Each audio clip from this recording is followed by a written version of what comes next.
Good morning. I'm Harley Schlanger from the LaRouche Organization with your daily video update for May 10th, 2023. The question I'm going to be looking at today is one that I'm posing directly to you. Did you vote for a permanent war? Because that's what the people who are the leaders of the Western Alliance are committing us to. And they're committing us to it because too many people are snoozing at the time when it's necessary to be out in the streets, to be out in the public forum, to aggressively challenge the policies being handed to us by our so-called establishment elite. Now, yesterday there was a very significant meeting of the Foreign Secretary of the United Kingdom, James Cleverly, and Antony Blinken, the U.S. Secretary of State. And they ended the discussion with a press statement in which they said, "We will continue to support Ukraine, irrespective of whether this forthcoming offensive generates huge gains on the battlefield," unquote. Now, for the longest time, we've been told the buildup, the 100+ billions of dollars committed in weapons and aid to Ukraine would lead to victory. The release of the leaked Pentagon papers showed that the military and some of the intelligence officials didn't believe that, but the leaders keep stressing that.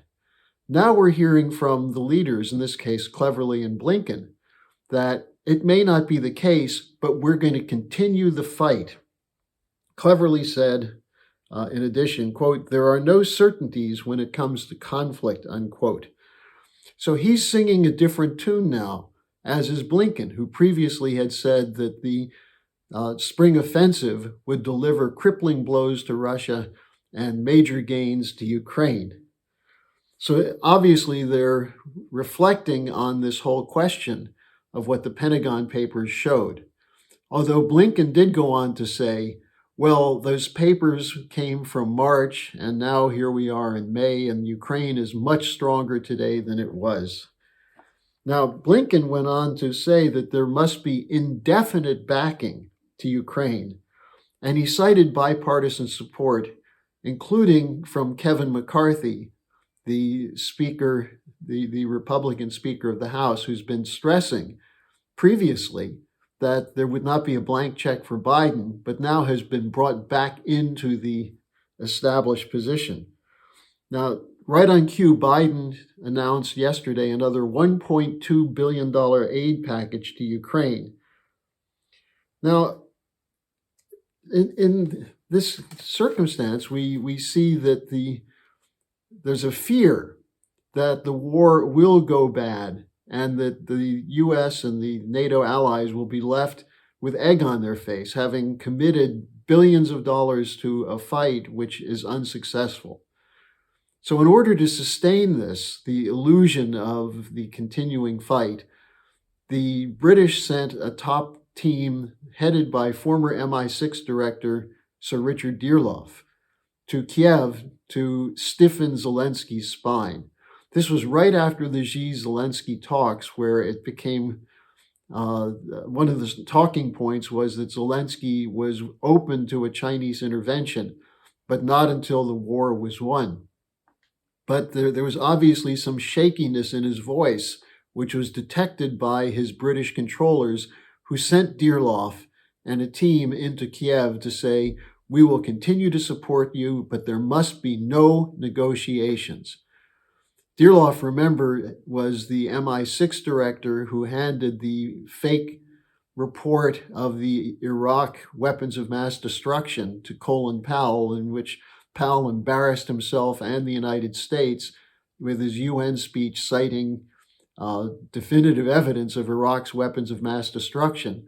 Dearloffe also is the patron of the discredited Christopher Steele, the MI6 agent, whose work for Hillary Clinton and the Democratic Party was used to run Russiagate against Donald Trump. So we see the same network put back into place. Now, while in Washington, Cleverly spoke to an Atlantic Council event and emphasized the importance of continued transatlantic cooperation, not only on Ukraine, but also on China. Now, while they were meeting, Vladimir Putin delivered his speech commemorating Victory Day, and there's been little coverage of his comments in the US media. So I want to cite a brief section of his speech to show you what those in the cartels, including the media cartels, don't want you to hear. And by the way, I'm saying this for those of you who would accuse me of being a Putin propagandist. I also just presented some of the quotes from Cleverly and Blinken. Does that make me a propagandist for Blinken? I think you can actually hear the arguments presented by both sides and make a competent assessment for yourself, unlike the cartels who censor and lie to try to control your thinking. So here are some of the comments Putin made. The globalist elites keep insisting on their exceptionalism. They pit people against each other, split societies, provoke bloody conflicts and coups, sow hatred, Russophobia, and aggressive nationalism, destroy traditional family values that make humans human. He said this is being done by the US and its allies in order to further dictate their will, their rights, and their rules, and implement what is basically a system of robbery, violence, and suppression on the international stage. It seems, he continued, that they have forgotten what the insane ambitions of the Nazis led to. They have forgotten who defeated this monstrous total evil, unquote. Then referring to the conflict in Ukraine, Putin said, a real war has been unleashed against our motherland, but we resisted international terrorism. We also defend the residents of Donbass and assure our security. The aim of the West, he said, is to achieve the disintegration and destruction of our country, nullify the results of World War II, and completely break down the system of global security and international law, and strangle any sovereign centers of development.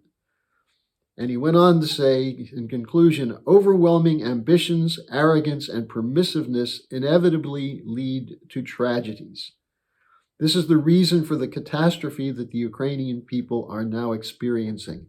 And he called the Ukrainians hostages of the coup that took place in the country in 2014 that turned them into a bargaining chip by the West, which uses the country to implement its cruel, selfish plans.